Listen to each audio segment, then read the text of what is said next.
জয় হিন্দ। শিলিগুড়ি করিডোরে কি কিছু ঘটতে চলেছে? একদিকে চিকেন নেকি নিয়ে বাংলাদেশের উস্কানিমূলক মন্তব্য, অপরদিকে চীনের কড়া দৃষ্টি। ভারতের চিকেন নেকি কি সমস্যায় ফেলতে চলেছে?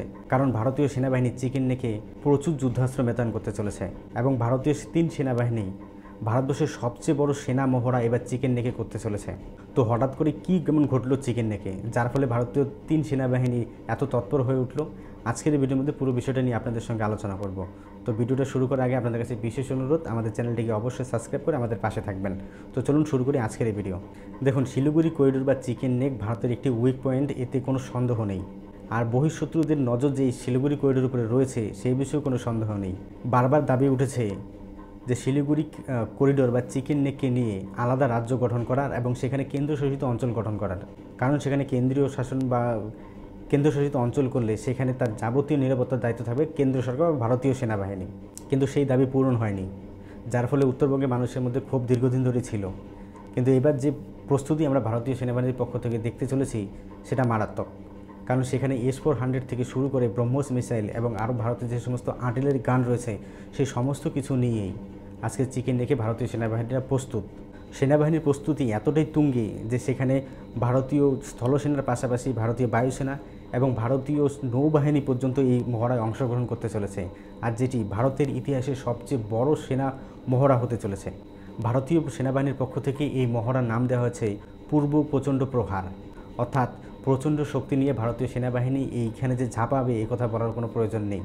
হঠাৎ করে যদি শিলিগুড়ি করিডোর বা চিকেন নেকের আশেপাশে বিস্তীর্ণ এলাকায় যদি কোনো অস্বাভাবিক ঘটনা ঘটে কিংবা যদি জরুরিকালীন ঘটনা ঘটে, তাহলে ভারতীয় সেনাবাহিনী কতটা প্রস্তুত সেটা দেখার জন্যই ভারতীয় সেনাবাহিনী এখানে মহড়া করতে চলেছেন। দেখুন, চিকেন নেকের যে ভৌগোলিকগত অবস্থান সেটা আপনারা সকলে জানেন, তারপরেও আমি আপনাদের একটু বলে দিই। একদিকে যেমন রয়েছে বাংলাদেশ, অপরদিকে রয়েছে নেপাল এবং তার কিছু দূরেই চীনের ডোকালাম। এটি এমন একটি পয়েন্ট যেখানে একটু আঘাত করলেই পূর্ব ভারত সম্পূর্ণ ভারতের থেকে বিচ্ছিন্ন হয়ে পড়বে। আর তাই এমন পরিস্থিতি হওয়ার আগেই ভারতীয় সেনাবাহিনী সেখানে প্রস্তুতি সারছেন। তিস্তার পাড়ে শোনা যাচ্ছে ভারী বুটের আওয়াজ। ভারতীয় সেনাবাহিনীর ইস্টার্ন কমান্ডারের কথায় বা আধিকারিকের কথায় এখানে শুধু সামরিক মহড়া হবে তা নয়, তার সঙ্গে থাকবে অত্যাধুনিক প্রযুক্তি ব্যবস্থা। দেখুন, উত্তরবঙ্গ বা শিলিগুড়ি করিডোরের যে আশেপাশে ভৌগোলিকগত অবস্থান, সেখানে বিস্তীর্ণ পাহাড় রয়েছে। সেখানে স্থলবাহিনীর যেমন প্রয়োজন রয়েছে, সেখানে ভারতীয় বিমান বাহিনী বা ভারতের বায়ুসেনারও প্রয়োজন রয়েছে, কিন্তু তার সঙ্গে ভারতীয় নৌবাহিনীও প্রস্তুত হতে চলেছে। সবচেয়ে ইন্টারেস্টিং ব্যাপার হচ্ছে যে ভারতীয় সেনাবাহিনীর 3 বাহিনীর যৌথ অপারেশনে বা যৌথ মহড়ায় শুধুমাত্র সেনাবাহিনী অংশগ্রহণ করবেন তা নয়, এখানে থাকবে রোবোটিক ডগ এবং কিছু AI পাওয়ার ড্রোন। অর্থাৎ সেগুলিকে কন্ট্রোল করবে কোনো সেনাবাহিনী নয়, কোনো সেনা না, সেগুলিকে কন্ট্রোল করা হবে ওয়্যার রুম থেকে।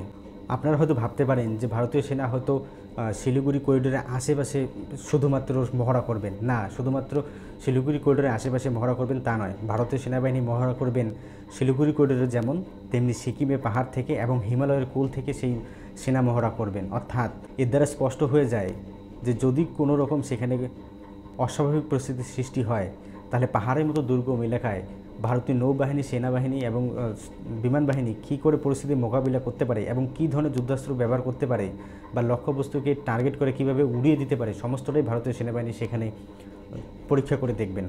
তো বন্ধুরা, আপনাদের কি মত অবশ্যই কমেন্ট করে জানাবেন। ভিডিওটি ভালো লাগলে আমাদের চ্যানেলটিকে অবশ্যই সাবস্ক্রাইব করে আমাদের পাশে থাকবেন। আজকে এই পর্যন্তই, দেখা হচ্ছে আগামী ভিডিওতে। ততক্ষণ পর্যন্ত আপনাদেরকে জানাই জয় হিন্দ।